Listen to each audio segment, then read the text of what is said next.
அனைவருக்கும் என்னுடைய முதற்கண் வணக்கம். எப்பொருள் யார் யார் வாய் கேட்பினும் அப்பொருள் மெய்ப்பொருள் காண்பது அறிவு. So today important current affairs. Yes, first news: Constitution bench for economic weaker section quota. Yes, in detail we will discuss by later with respect to UPSC standard. Now I am rotate. You can see that what are the content we are going to discuss about today. Yes.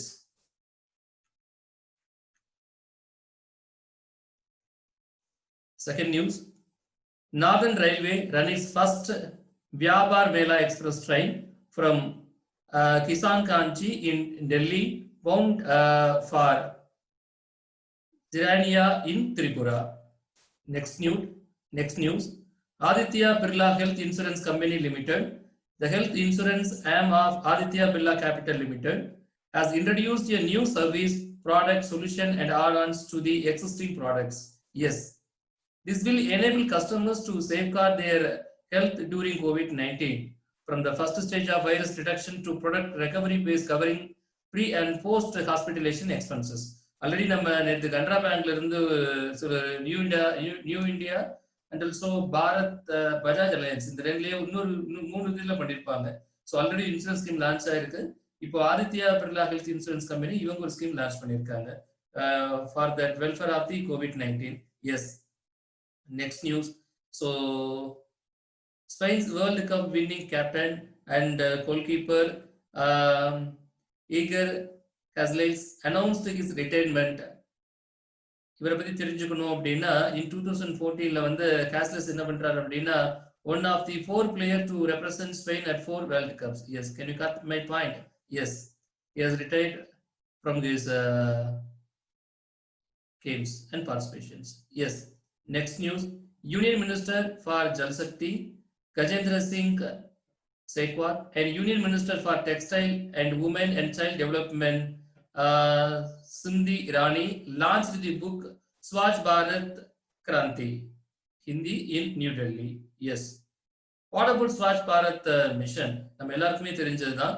Swachh Bharat mission was a country-wide campaign to eliminate open defections and improve solid waste management. It was launched on 2nd October 2014 at Rajghat, New Delhi, by the Prime Minister Honorable Narendra Modi. What about this slogan? Yes, one step toward cleanliness. Yes, cleanliness.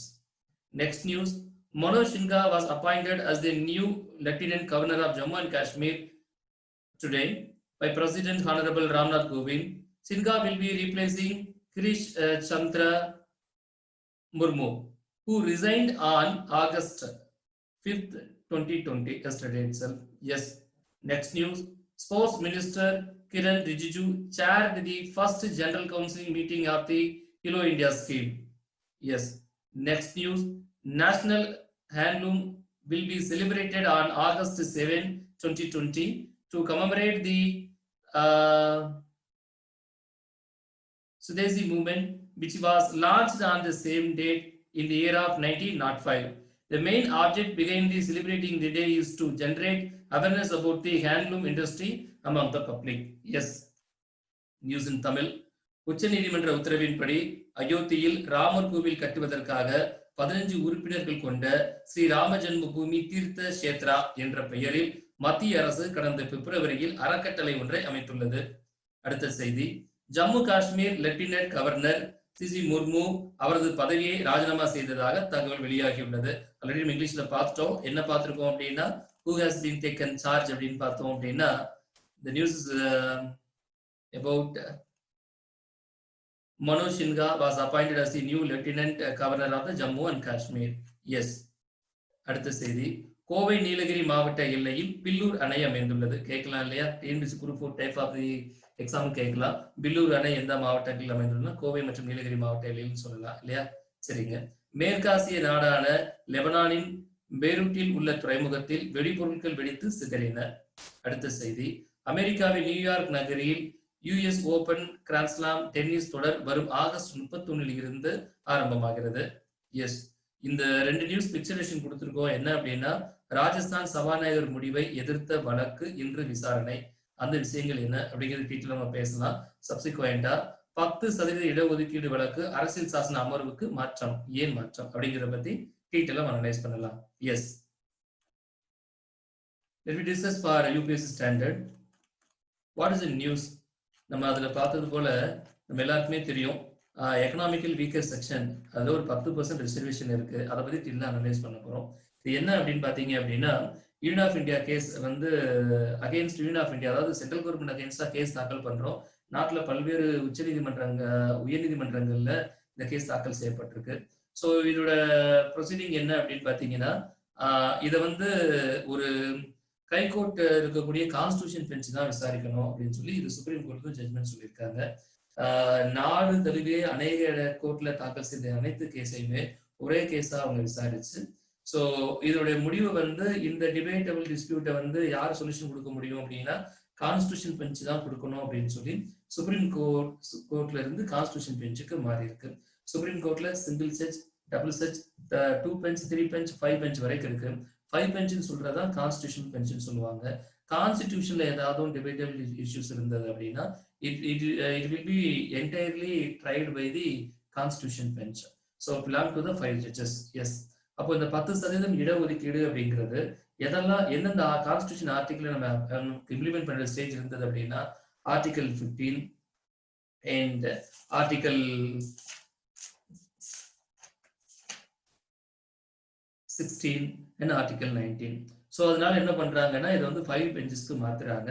இந்த நியூஸ்ல இருந்து நம்ம என்ன தெரிஞ்சுக்க முடியும் அப்படின்னா economical weaker section என்ன, இன்னைக்கு ரீசெண்டா என்ன பிரசன்ட் ஃபேக்டர் இருக்கு அப்படிங்கிறத சிம்பிளா தெரிஞ்சுக்கலாம். எஸ், ஃபர்ஸ்ட் இந்த ஒரு நியூஸ் நம்ம டீட்டெயில் எலாபரேட் பண்ணலாம். சப்சிக்வெண்டா நம்ம ராஜஸ்தான் சபாநாயகர் முடிவு எதிர்த்திருக்கக்கூடிய இன்னொரு கேஸை பத்தி நம்ம தெரிஞ்சுக்கலாம். எஸ், ஃபேக்ட் நியூஸ்லாம் நீங்க எவ்வளவு புரிஞ்சிருப்பீங்க நான் நினைக்கிறேன். நார்தர்ன் ரயில்வே வந்து ஒரு ட்ரெயின் இன்ட்ரோ பண்றாங்க, வியாபார் மேலா எக்ஸ்பிரஸ் ட்ரெயின் அப்படிங்கிறத இன்ட்ரோ பண்றாங்க. ஸோ கிசான் காஞ்சி நியூ டெல்லியில இருந்து and to Tripura, that mean Jirania to Tripura வரைக்கும், ஜிரானியா இன் திரிபுரா வரைக்கும் லான்ச் பண்ணியிருக்காங்க. ஸோ நம்ம இன்சூரன்ஸ் கம்பெனி தான் இல்லையா. So Aditya Birla, so health insurance company வந்து டியூ கோவிட்டோட இம்ப்ளிமெண்டேஷனுக்காக ஒரு இன்சூரன்ஸ் பாலிசி இன்ட்ரோ பண்றாங்க. So Spain world cup winning captain வந்து அவர் goalkeeper namely so Iker Casillas, இவர் வந்து இவரோட ரிட்டைர்மெண்ட் அனௌன்ஸ் பண்ணியிருக்காரு. ஒரு ஸ்பெயின் ஸ்போர்ட்ஸ்மேன் அப்படிங்கிறது மறந்துட வேண்டாம். சரிங்க, union minister Jal Shakti Gajendra Singh Shekhawat and also union minister for textile, women and child development Smriti Irani launched the book namely Swachh Bharat Kranti. So Swachh Bharat Kranti is in the language in Hindi, announced in New Delhi ல announce பண்ணியிருக்காங்க. நமக்கு ஸ்வச் பாரத் மிஷனை பத்தி நிறைய நம்ம பேசியிருக்கோம். இதை கூட நீங்க யூபிஎஸ்சி ஸ்டூடெண்ட்ஸ் ஏதாவது ஒரு சின்ன டிஸ்கிரிப்பா நீங்களே எழுதி பார்க்கலாம். So can you briefly explain about the Swachh Bharat mission and its recent improvements or recent implementations? அதாவது அதை பத்தி சொல்லி எந்தெந்த ஸ்டேட்ல என்ன பண்ணாங்க நீங்க எழுத ட்ரை பண்ணலாம். போனாவே நீங்க ட்ரை பண்ணலாம். இப்படிதான் நியூஸ்ல இருந்து ஒரு நாள் நம்ம ட்ராக் பண்றோம், அவ்வளவுதான். சரிங்க, Manoj Sinha was appointed as new lieutenant governor of Jammu and Kashmir, மறந்துட வேண்டாம். Sports minister Kiren Rijiju said the first general council meeting of the Khelo India ஸ்கீம்ல பார்ட்டிசிபேட் பண்ணியிருக்காரு. நேஷனல் ஹேண்ட்லூம் டே வந்து எவ்ரி ஆகஸ்ட் 7th 2020 நம்ம செலிப்ரேட் பண்ணிட்டு இருக்கோம் to commemorate the Swadeshi movement in the year of 1905. நம்ம எல்லாருக்கும் தெரிஞ்ச விஷயம். சரிங்க, ஸோ சப்சிக்வெண்டா தமிழ்ல நம்ம ஹைலைட் பண்ணணும் அப்படின்னா உச்ச நீதிமன்ற உத்தரவுன்னு சொல்லும் போது ஸ்ரீ ராம ஜென்ம பூமி தீர்த்த கஷேத்ரா அப்படிங்கிற ஒரு அறக்கட்டளை வந்து நிறுவியிருக்காங்கிற பேரை மறக்காம வச்சுக்கோங்க.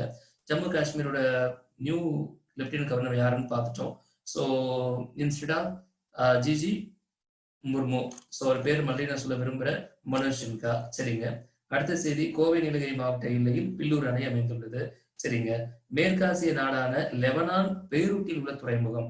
லெபனான் நாட்டுல பெய்ரூட் அப்படிங்கிற துறைமுகம் எங்க இருக்கு அப்படின்னா லெபனான். கேள்விகள் எப்பவுமே டைரக்டா இருக்காது, இன்டைரக்டா தான் இருக்கும். ஸோ பெய்ரூட்ல இருக்கக்கூடிய ஒரு துறைமுகத்துல வெடிபொருட்கள் வெடிச்சிருக்கு. ஸோ எந்த அப்படி கேட்க போறது இல்லை. கீழ்கண்டவற்றில் எது சரியாக பொருந்தவில்லை டிஎன்பிசில கேட்கறாங்க. எப்படி இருக்கும் அப்படின்னா துறைமுகங்கள் மாறி மாறி இருக்கும். ஸோ இந்த மாதிரி ஒரு ஃபேக்டை ஈஸியா அனலைஸ் பண்ணிட்டீங்க அப்படின்னா டிஎன்பிசி மாதிரி எழுதுற எக்ஸாம் ரொம்ப யூஸ்ஃபுல்லா இருக்கும். எஸ்எஸ்சியுமே மாறிட்டாங்க. எஸ்எஸ்சி எல்லாம் முன்னாடி சிஹெச்எஸ்ல கம்பேர் பண்ணும்போது சிஜிஎல் தான் டஃபா இருக்கும். சிஹெச்ல ஓரளவுக்கு நம்ம அப்பியர் ஆக முடியாது இருக்கும். பட் இன்னைக்கு சிஹெச்எல்ல ஓரளவுக்கு டஃப் அளவு மாறிக்கிட்டே இருக்கு. கொஸ்டின் மேனரிசம் டிஃப்ரெண்ட் ஆகிட்டே இருக்கு. அமெரிக்காவின் நியூயார்க் நகரில் யூஎஸ் ஓபன் கிராண்ட்ஸ்லாம் டென்னிஸ் தொடர் வரும் ஆகஸ்ட் 30 ஆரம்பமாகிறது. ஸோ கிராண்ட்ஸ்லாம் டென்னிஸ் தொடர் எங்க ஆரம்பிக்கப்பட்டது? அமெரிக்காவின் நியூயார்க், இல்லையா? சரிங்க, இதெல்லாம் ஃபேக்ட். இதுக்கு உங்களுக்கு திரும்ப திரும்ப நான் ஹைலைட் பண்ணி சொல்லிக்கிட்டே இருக்கேன் அப்படின்னா, இது என் கையில் இருக்கிறது பார்த்தீங்க அப்படின்னா உங்களுக்கு தெரியுதான்னு எனக்கு தெரியல. டிஎன்பிஎஸ்சி 2019 கேட்டக்கூடிய டிஎன்பிஎஸ்சி குரூப் 1 கொஸ்டின்ஸ் தான். ஸோ ரொம்ப சிம்பிளா இருக்கு. ஆனா கரண்ட் அஃபேர்ஸ் நம்ம தொடர்ந்து ரீட் பண்ண அதுக்கான பதில்களை ஈஸியா சொல்ல முடியும். பிரதம மந்திரி கிராம சடாக் திட்டமானது கீழ்கண்டவற்றில் எதற்கு முதன்மையானது? ஊரக குடிநீர் வசதி திட்டம், ஊரக வேலைவாய்ப்பு திட்டம், ஊரக சாலை மேம்பாட்டு திட்டம், ஊரக சுகாதார திட்டம். I want to read the question once again.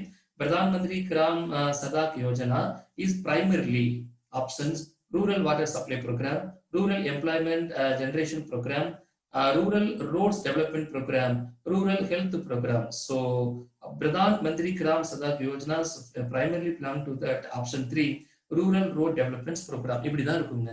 இப்படி கரண்ட் அஃபேர்ஸ் ரொம்ப சிம்பிளா இருக்கும். ஸோ ரொம்ப கஷ்டப்பட்டு நீங்க ரொம்ப மெனக்கட்டி எல்லாம் ஞாபகம் வேண்டிய மெமரி பண்ண வேண்டிய அவசியம் இருக்காது. ஃபேக்டை திரும்ப திரும்ப அனலைஸ் பண்ணி நீங்க ரீட் பண்ணிட்டே இருந்தா போதும் தான். ஐ திங்க் இந்த வீடியோ உங்களுக்கு யூஸ்ஃபுல்லா இருக்கும்னு நான் நினைக்கிறேன். இன்னொரு நியூஸ் பார்க்கணும் அப்படின்னா, the social production index has been coined by, so social production index has been coined by Asian Development Bank. நிறைய ஆப்ஷன்ஸ்லாம் கொடுத்துட்டே இருக்காங்க. இப்படிதான் ஒரு யதார்த்தமான ஃபேக்ட் நம்ம படிச்சுட்டே இருக்கணும். ஸோ அதனாலதான் இந்த டிஎன்பிஎஸ்சி எஸ்எஸ்சி பேங்க் உடைய கரண்ட் அஃபேர்ஸை பொறுத்து நான் இப்போ செகண்ட் டைம் உங்களுக்கு எலாபரேட் பண்றேன். Fact is most important. முதல்ல நம்ம பிலிம்ஸ் பாஸ் பண்ணணும் இல்லையா? So fact most important. So அதனால கரண்ட் அஃபேர்ஸ் கொஞ்சம் தயவு செய்து இந்த ஃபேக்ட் எல்லாம் கொஞ்சம் ஹைலைட் பண்ணுங்க. ஸோ தயவு செய்து பேப்பர்ல குறிப்பிட்டு எழுதி வைங்க, ரொம்ப யூஸ்ஃபுல்லா இருக்கும். சரிங்களா? சரி, let me discuss for the UPSC standard. Yes, what is the discussion? நிறைய சிம்பிளா சொல்லணும் அப்படின்னா, a constitution bench for EWS quota, economically weaker section. நம்ம எல்லாருக்குமே தெரியும். What is the present fact? The Supreme Court of India referred to the petition challenge the 103 Constitution Amendment Act in the year 2009. 2003ல 103வது amendment act தான், constitution amendment act படி தான் EWS அப்படிங்கிறத ஒரு 10% கோட்டாவை நம்ம ஜெனரல் கேட்டகரிஸ் கொடுக்குறோம். Very simple. Already schedule caste இருக்கு, ஷெட்யூல் கிரிமினல் ட்ரைப்ஸ் பீப்புள் இருக்கு, OBC other backward class people இருக்கு, ஜெனரல் கேட்டகரி ஏதாவது இல்லாம இருந்தது. Even though general category peoples economic வீக்கரா இருக்கிறவங்க அவங்க வந்து அதுல 10% ரிசர்வேஷனை எடுத்துக்கலாம். சார் ஆல்ரெடி ஓபிசிக்கு ஒருத்தர் எடுத்துக்க முடியுமா? அவங்க எடுத்துக்க முடியாது. ஆல்ரெடி ஓபிசி ரிசர்வேஷன்ல வந்துடுவாங்க. Who are the persons belong to the OBC, scheduled caste and scheduled tribes? They are not going to entitle for the 10% economically weaker section. Is particular for the general category and who has not hold any type of the communal certificates or communal reservation அவங்களுக்கு ஏதாவது இல்லாம இருந்தா அவங்க economic weaker section அவங்க avail பண்ணிக்கலாம்.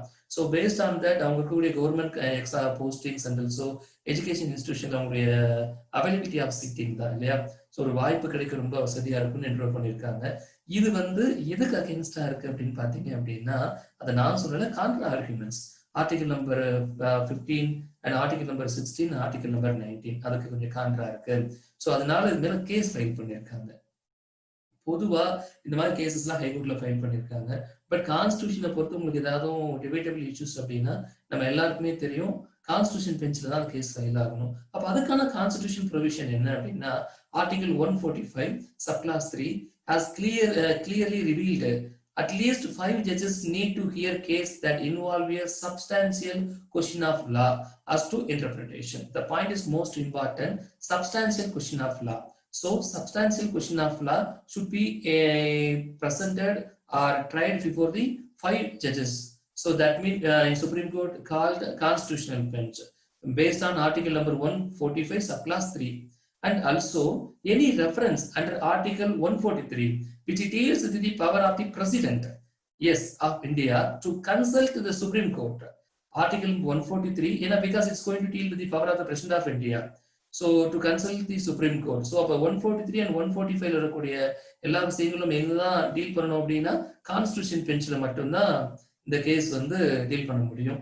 Yes, now you can understand about the constitutional point of view. So why the case has been referred to that before the constitutional bench? Because it's involved substantial question of law. Yes. And what about the 103 Amendment Act? நம்ம எல்லாருக்குமே தெரியும் தான்.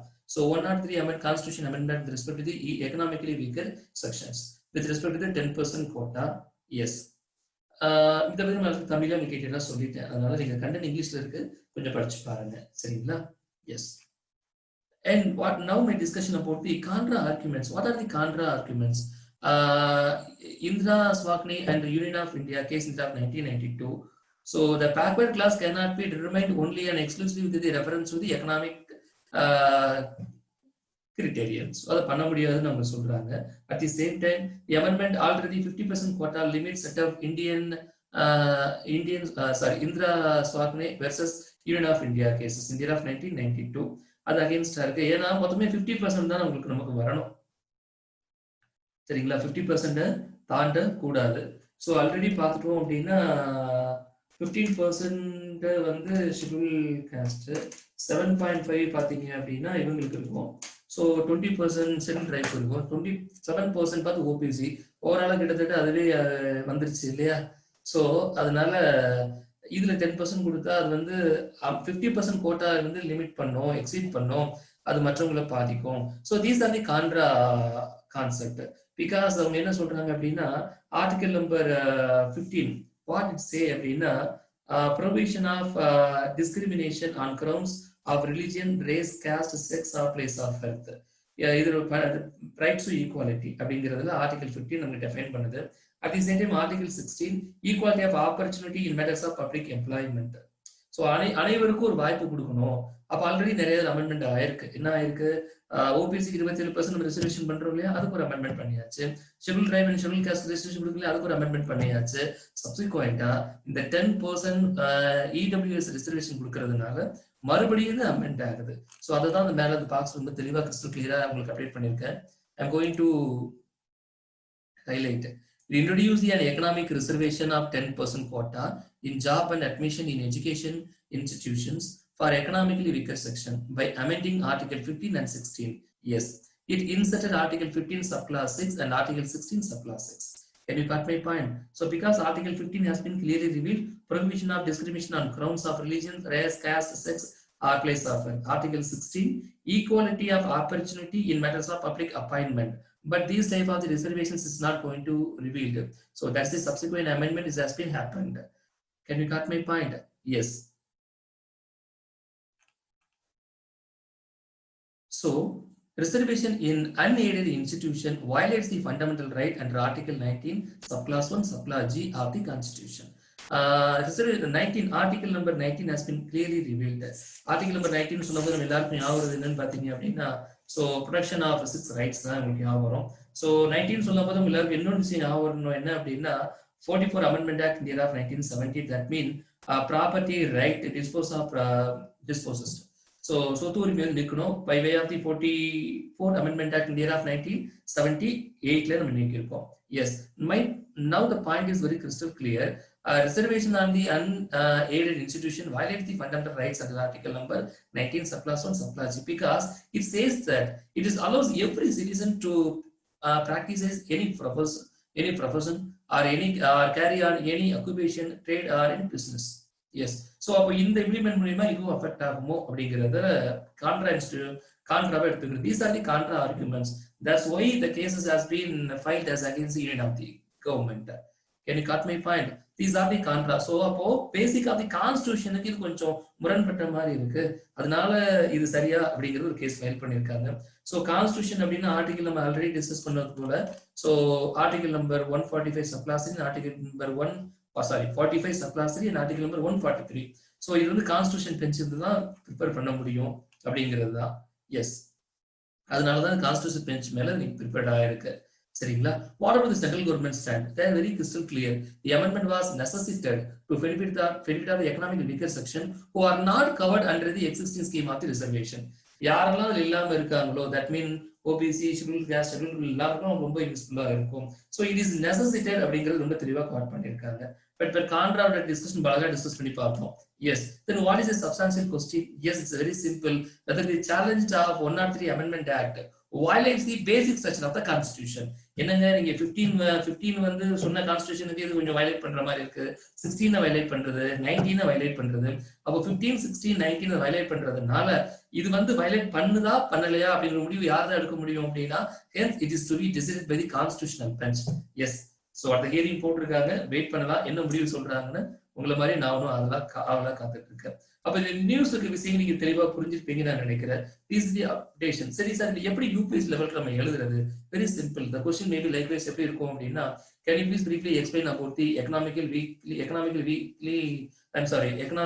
weaker sections with respect to the recent light events, and what are the debates and what are the disputes in front of the judicial point of view or constitutional point of view. இந்த மாதிரி question frame பண்ணும்போது அப்படி entire news பேப்பர்ல நீங்க விஷயங்களை அப்படியே track பண்ணி subject கலந்து, இப்போ நீங்க எக்கனாமிக்கல் வீக்கர் செக்ஷன் டிஸ்பியூட்னால உங்களுக்கு என்னெல்லாம் ஞாபகம் வரணும் அப்படின்னா, article 15, article 16, article 19. So what is the constitution point of view with respect to that constitutional bench, article 145 subclass 3 and article number 143. S, தெளிவா புரிஞ்சிருப்பீங்கன்னு நினைக்கிறேன். ஸோ இதெல்லாம் எழுதணும். அதுவும் கூட நம்ம இன்னொன்னு எழுதணும், என்னன்னா 103 அமெண்ட்மெண்ட் ஆக்டை பத்தி நீங்க எழுதலாம். சரிங்களா? தீஸ் ஆர் தி 103 அமெண்ட்மெண்ட் எழுதலாம். சப்சிக்வெண்டா இன்னொரு விஷயம் நம்ம என்ன தெரிஞ்சுக்கலாம் அப்படின்னா, sir what about the economically weaker section என்னங்க அப்படின்னா, அதாவது வருமானத்துல பின்தங்கி இருக்கக்கூடிய ஒருத்தர், அப்போ அவங்களுடைய எக்ஸம்ஷன் என்ன quantum of the reservation. Quantum of the reservation is very crystal clear only for 10%. ரொம்ப தெளிவா கிடைச்சிருச்சு. Yes, what is about exemptions from the reservation? scientific and technical post which is satisfy all the following condition can be exempted from the purview of the reservation ordered by the ministers and departments. Can you cut my point? Yes, with respect to that other government postings and also the education department is also followed. Yes, what is the eligibility? என்ன eligibility இருக்கணும்? கண்டிப்பா இவர் வந்து schedule caste, schedule tribe and OBC சார்ந்தவரா இருக்கக்கூடாது. Yes, அது மட்டும் இல்ல, whose family has cross income, ஒருவரோட வருமானம் இல்ல, ஒரு ஃபேமிலியோட என்டையரோட income so annually is not below that mean 8. கண்டிப்பா 8 லட்சத்துக்கு உள்ளதான் இருக்கணும். Ruby 8 lakh only. so அது மட்டும் இல்ல, so family member யாரெல்லாம் நம்ம இன்க்ளூட் பண்ணுவோம் அப்படின்னா, the term family, the point is here, I am quoting, this is most important for UPSC student, the term family for this purpose will include the person who seeks benefit of reservation, his or his parents and sibling below the age of 18 years, as also his or her spouse and children below the age of 18 years. Can you cut my point? Adu mattum alla. So one more the point is here. So also a person whose family owns or possesses any of the following assets shall be excluded. avanga seka mattom, shall be excluded from being identified as EWS. Yes, 5 acres of agricultural land and above. 5 ஏக்கரோ அதுக்கு மேலேயும் இருந்தா எடுக்கக்கூடாது. Residential area of 10,000 square feet and above. Residential flat of 100 square feet yards and residential flat of 200 square feet yards. So இதெல்லாம் இருந்தா கண்டிப்பா EWSல வர மாட்டோம். Can you cut my point?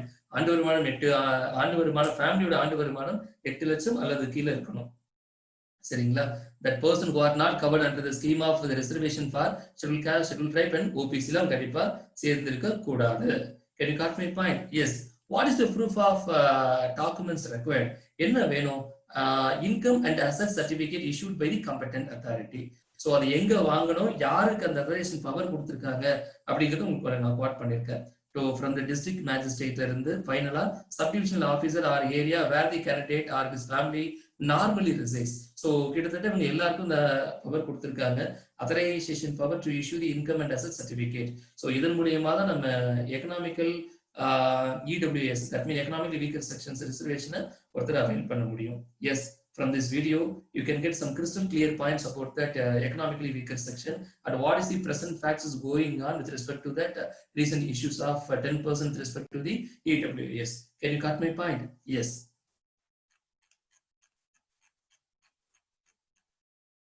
இப்ப தமிழ் நியூஸை படிச்சு பாருங்க.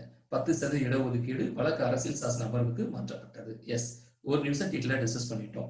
இது நீங்க ஃபேக்டும் எழுதலாம், எப்படி எழுத கேட்கலாம் அப்படின்னா, எஸ்எஸ்சி பொறுத்த வரைக்கும் what is the implementation, what is the constitutional amendment act with respect to the EWS அப்படின்னா 103 and what is the year 2019. so what is the percentage, இதெல்லாம் ஃபேக்ட், இதெல்லாம் சிஹெச்எஸ்ல நீங்க எதிர்பார்க்கலாம் அல்லது ரயில்வே மாதிரி இருக்கக்கூடிய ஒரு நான் டெக்னிக்கல் போஸ்டிங்ல எதிர்பார்க்கலாம். சரிங்களா? சோ வித் ரெஸ்பெக்ட் டு எந்தெந்த ஆர்டிகிள்ல வந்து அது வயலேட் பண்ற ரேஞ்சில் இருக்கு அப்படிங்கிற ஒரு கான்ட்ராடிக்ஷன் கொஸ்டினை வந்து TNPSC group and group one ரேஞ்சில் எதிர்பார்க்கலாம். ஸோ என்டையர் இடபிள்யூஎஸ்ல எலிஜிபிலிட்டி கிரைட்டீரியா என்ன, இது யாரெல்லாம் எலிஜிபிள் பண்ணணும், இது யாரெல்லாம் என்டைட்டில் பண்ண முடியும், with respect to education institution எந்த இன்ஸ்டிடியூஷன் அது பொருந்தும், எதுக்கு அது பொருந்தாது, சில சயின்டிபிக் எல்லாம் பொருந்தாதுன்னு சொல்லியிருக்கோம். ஸோ அப்போ எதுல ரிசர்வேஷன் கிடைக்கும், எங்க கிடைக்காது. ஸோ இந்த மாதிரி என்டையர் ஸ்கீம் வந்து அழகா நீங்க மெயின்ஸ்க்கு எழுத முடியும், நீங்க ட்ரை பண்ணலாம். Can you got my point? Yes. So இந்த contradictional point article number 15, 16, article number 19க்கு as அகேன்ஸ்டா.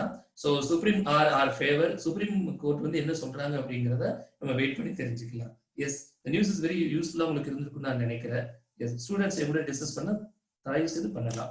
I waiting for the student discussion.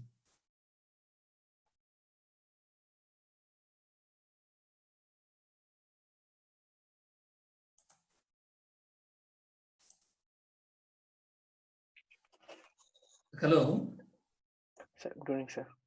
சொல்லுங்க சார். Yes sir. இருக்கீங்களா? இன்னைக்கு நியூஸ் யூஸ்ஃபுல்லா இருந்ததா? Yes sir. கண்டிப்பா. தினமலர் தான் எனக்கு தமிழ்ல தினமலர் கிடைச்சது. அப்புறம் நெட்ல தேட ஆரம்பிச்சேன். சோ ஓரளவு கொஞ்சம் ஐடியா இருக்கும்ல என்ன அப்படிங்கிறது தெரியும் இல்லையா? சரி. ஆமா, பழைய நியூஸ் தான் இருந்துச்சு. இப்போ புதுசா இஷ்யூஸ் ஃபார்ம் ஆயிட்டு இருக்கு. ஆமா, இது வந்து ஆர்டிகல் 15 வந்து பட் இது புது ஃபேக்ட் இருக்குல்ல. இன்னைக்குதான் ஆமாங்க சார், கோர்ட்ல 3 ஜட்ஜஸ் பெஞ்ச் இத கையில எடுத்தாங்க. ஃபர்ஸ்ட் அவங்க என்ன பண்ணிட்டாங்க, கான்ஸ்டிடியூஷன் விசாரிக்கணும் அப்படின்ட்டாங்க. சார் இதுக்கு வந்து ஆர்டிகல் 15 வந்து தடையா இருக்குன்னு சொல்றாங்க அவங்க. ஆமா, அப்படின்னா இதே மாதிரி வந்து ஓபிசி கோட்டா அப்புறம் எஸ்சி எஸ்டி கோட்டா ரெஜிஸ்ட்ரேஷன் வரும்போது அதுலயும் இது வந்து தடையா பண்ணிருப்பாங்க. அன்னைக்கும் கான்ஸ்டிடியூஷன் அமெண்ட் பண்ணியாச்சு. இப்ப மறுபடியும் இது தான் நடந்துட்டு இருக்கு.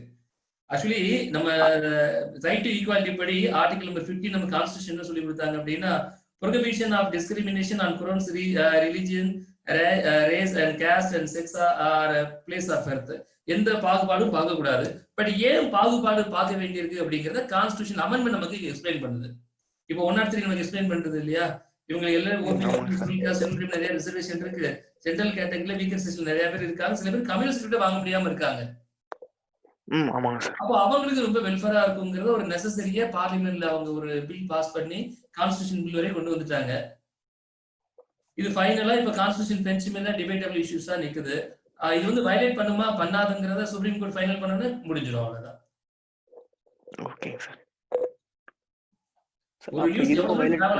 பாருங்க, இதுல என்ன பியூட்டினா சொல்றாங்க. இப்போ இன்னைக்கு தான் பேசுறோம், இன்னொரு மறுபடியும் இன்னொரு 2 மாசம் கழிச்சு மறுபடியும் சுப்ரீம் கோர்ட் ஜட்மெண்ட் சொல்லுவாங்க. இந்த மாதிரி ஒரு கேஸ் முன்னாடி கான்ஸ்டிடியூஷன் பேச்சு முன்னாடி ஒரு கேஸ் ஹியரிங் வந்தது, அகைன்ஸ்ட் யூனியன் கவர்மெண்ட் ஆஃப் இந்தியாக்கு அகைன்ஸ்டா ஒரு கேஸ் வந்தது. இந்த மாதிரி ஜட்மெண்ட் சொன்னாங்க. நம்ம ஹிந்து பேப்பர்ல படிப்போம். அன்னைக்கும் நம்ம எக்கனாமிக் கியூஸ்ல மறுபடியும் எடுத்து நம்ம படிக்க வேண்டியிருக்கும். இது மூலியமா என்ன அப்படின்னா திரும்ப திரும்ப நியூஸ் நம்ம படிக்கிறதுனால அந்த ஃபேக்ட் எல்லாம் ரொம்ப கிறிஸ்டல் கிளியரா நமக்கு ரெமெம்பரன்ஸா இருக்கும். சோ புரியுதா உங்களுக்கு? Yes sir. Yes sir. உங்களுக்கு இன்னொரு நியூஸ் தமிழ்ல ஸ்டைல்ல இருக்கு, அதை பாருங்க. ராஜஸ்தான் சபாநாயகர் முடிவை எதிர்த்து வழக்கு இன்று விசாரணை இருக்கு. ஆல்ரெடி நம்ம ஒரு விஷயம் பேசணும். ஏன் இருக்கு அவங்களுக்கு 19 எம்எல்ஏ தகுதி நீக்கம் பண்ணிட்டாங்க ராஜஸ்தான் கவர்மெண்ட்ல. அது அகைன்ஸ்டா ஒரு கேஸ் போட்டாங்க ஹை கோர்ட்ல. அந்த ஹை கோர்ட் மேல சுப்ரீம் கோர்ட் ஒரு கேஸ் போட்டிருக்காங்கன்னு சொல்லி பார்த்தோம். ஞாபகம் இருக்கா? அதே ராஜ்ல இப்ப இன்னொரு பிரச்சனை என்ன அப்படின்னு பார்த்தா, அந்த 19 பேருக்கு பதிலா இன்னொரு கட்சியில இருந்து 6 பேரை வந்து காங்கிரஸ் கட்சி அவங்க கட்சி சேர்த்துக்கிட்டாங்க. பகுஜன் சமாஜ்வாதி கட்சி இருக்கு இல்லையா, அதுல வந்து 6 பேர் எலெக்ட் ஆயிருக்காங்க. அந்த 6 பேரை காங்கிரஸ் சேர்த்துக்கிடுச்சு. இதுக்கு கட்சியோட செக்ரட்டரி வந்து ஒத்துக்க மாட்டேங்காரு. 6 எம்எல்ஏ அவங்க சேர்த்துக்கிட்டா அவங்களுக்கு மேட்ச் ஆயிடுச்சு. பட் கட்சியோட செக்ரட்டரி வந்து ஒத்துக்க மாட்டேங்காரு. அவருக்கு ஒரு கேஸ் போட்டிருக்காரு. அதுதான் இந்த கேஸ். ராஜஸ்தான் சபாநாயகர் முடிவை எதிர்த்து வழக்கு இன்று விசாரணை. முதல்ல நம்ம என்ன பேசணும், 19 எம்எல்ஏவை சபாநாயகர் வந்து டிஸ்குவாலிஃபிகேஷன் பண்ணிட்டாரு ஆன்டி டிஃபெக்ஷன்ல. அதுக்கு மேல ஒரு கேஸ் போட்டோம். இன்னைக்கு என்னன்னு பாத்தீங்கன்னா 6 எம்எல்ஏ ஒரு அக்செப்ட் பண்ணிருக்காரு. அக்செப்ட் பண்ணதுக்கு அகைன்ஸ்டா அந்த கட்சியில இருந்து எந்த கட்சி அக்செப்ட் பண்ணாரோ அந்த செக்ரட்டரி ஒரு கேஸ் போடுறாரு. நம்ம அந்த ஆன்டி டிஃபெக்ஷன்ல பார்த்தோம், ஞாபகம் இருக்குல்ல? ஒரு இவ்வளவு விஷயங்கள் இருக்கணும்னு நம்ம பார்த்திருந்தோம், ஞாபகம் இருக்குல்ல? என்ன அப்படின்னா 91st அமெண்ட்மெண்ட் ஆக்ட் படி இந்தியா 2003 படி 2/3 வந்து இருந்தா நீங்க அவங்க மேல ஆன்டி டிஃபெக்ஷன் பண்ண முடியாதுன்னு பார்த்தோம். ஒரு 12 பேர் ஒரு கட்சியில இருந்தா 8 பேர் வெளியேறிட்டாங்க அப்படின்னா அந்த 8 பேர் மேல ஆன்டி டிஃபெக்ஷன் கொண்டு வர முடியாதுன்னு நம்ம பார்த்தோம். 12 பேர்ல இருந்து ஒரு 6 பேர் மட்டும் வெளியேறிட்டு நம்ம ஆன்டி டிஃபெக்ஷன் போட்டுக்கலாம். ஏன்னா இது 91st constitution amendment act India 2004க்கு அஸ் அகைன்ஸ்ட் ஆயிருக்குன்னு சொல்லி பார்த்தோம் இல்லையா? ஞாபகம் இருக்குல்ல? இருக்கு சார். அப்போ நான் இது இன்னும் கொஞ்சம் ட்ராக் பண்ணி பாத்தீங்கன்னா சைட்ல ஒரு பேனாவால அதை எழுதி கோடு கூட போட்டிருப்பேன். 2018 விக்கிபீடியால ரிசல்ட் போய் எடுத்து பாக்குறேன். ரிசல்ட் எடுத்து பார்த்தோம்னா பகுஜன்ல மொத்தமே வின் பண்ணது 6 பேர் தான். 6 பேர் ஆட் ஆகிட்டா ஆன்டிசிபேஷன்லாம் வராது. சரிதானே? ஆமாங்க சார். அதான் நானும் நினைச்சேன் சார் இந்த கேஸ்ல. ஆமா. அப்போ இந்த விஷயத்த ஆன்டிசிபேஷன்லாம் வராது. அப்போ இது வழியும் இந்த மாதிரி சபாநாயகர் அக்செப்ட் பண்ணியிருக்காரு. கட்சி செக்ரட்டரியோட சம்மதம் இல்லாம ஒரு ஸ்பீக்கர் வந்து இவ்வளவு எம்எல்ஏ வந்து அக்செப்ட் பண்ணியிருக்காரு 6 பேரு. சோ இது வந்து கான்ஸ்டிடியூஷன் படி சரியா தவறா அப்படிங்கறது இன்னொரு கேஸ் அவங்க ஃபைல் பண்றாங்க. அப்ப இதுக்கு ஒரு ஜட்மெண்ட் வரும். சொல்லுங்க சார். இந்த இடத்துல வந்து சபாநாயகரோட முடிவு தான் சார் கடைசியான முடிவா இருக்க போகுது. கட்சி தான் சும்மா இருந்தாலும் கட்சி முடிவு அது பொறுவத்துக்கு முடியல.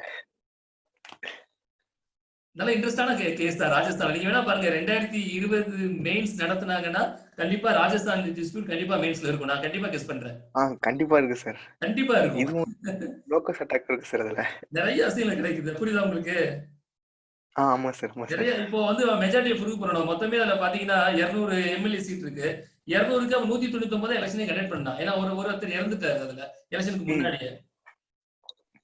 அப்போ எலெக்ஷன் பண்ணும்போது 200 பண்ணல 199 தான் பண்ணா. அவுட் ஆஃப் 199க்கு அவன் 101 வந்து மெஜாரிட்டி ப்ரூவ் பண்ணணும் காங்கிரஸ்.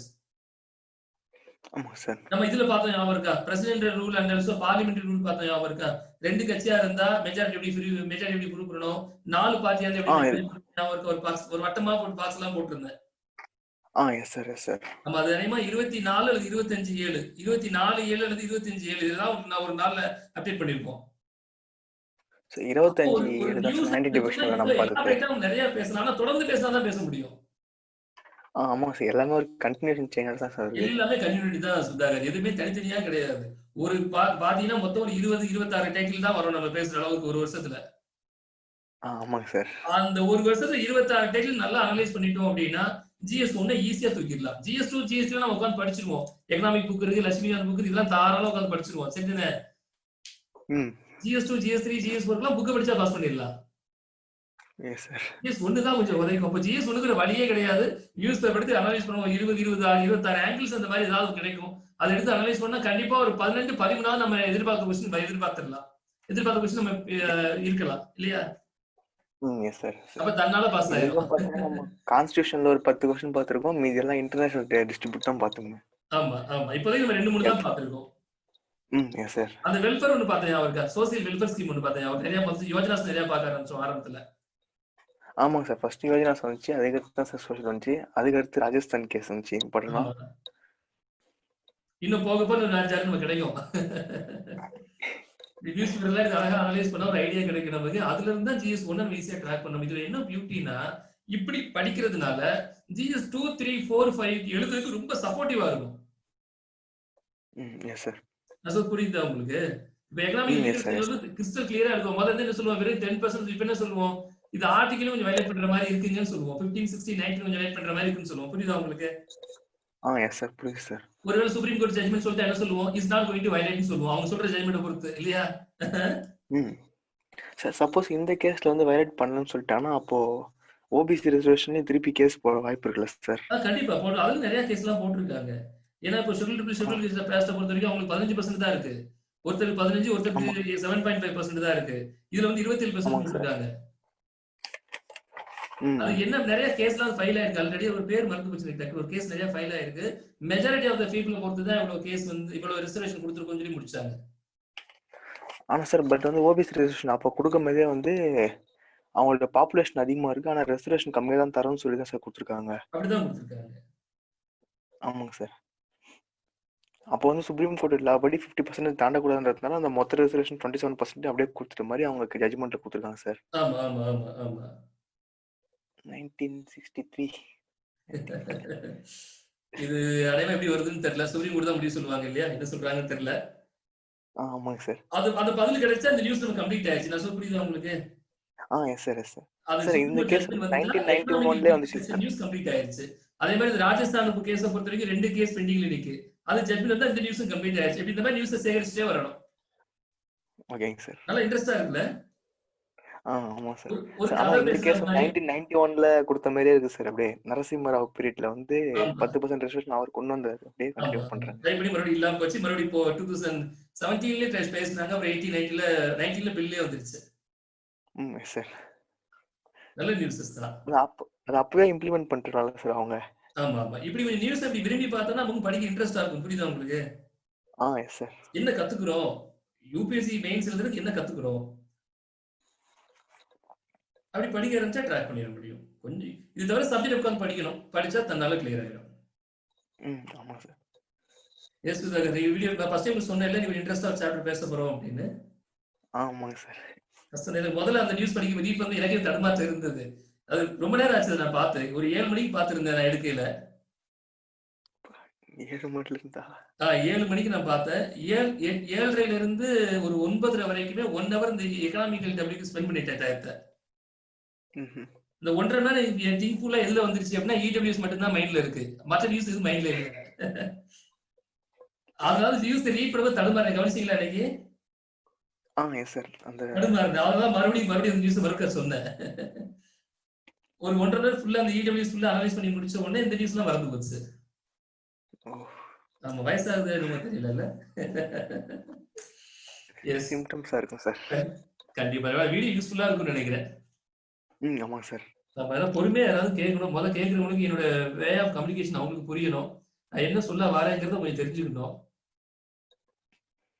அவங்க எதிர்பார்ப்பாங்க வீடியோ பார்த்தோன்னே எல்லாமே புரியும் நினைப்பாங்க. நான் வந்து சிஎஃப்எல் பல்ப் இல்ல, நான் டியூப்லைட் தான். விட்டு தான் எறிவேன் இல்ல. அது கூட இப்போ போட்டோன்னே எரியுது சார். புரியலங்க. அது கூட போட்டோன்னே எரியுது இல்ல. ஆமா சார். டெக்னாலஜி மாறிச்சு இல்ல. டெக்னாலஜி மாறிச்சு இல்ல. ஒரு காலத்துல ஒரு 4 டைம் வெட்டி தான் எரியும் இல்ல. ஆமா சார். அப்போ வோல்டேஜ் டிமாண்ட் இருந்துச்சு. அப்படி விட்டு இருந்துச்சு. ஆமா. நான் என் சிஸ்டர் இந்த டயலாக் அதிகமா சொல்றது உண்டு.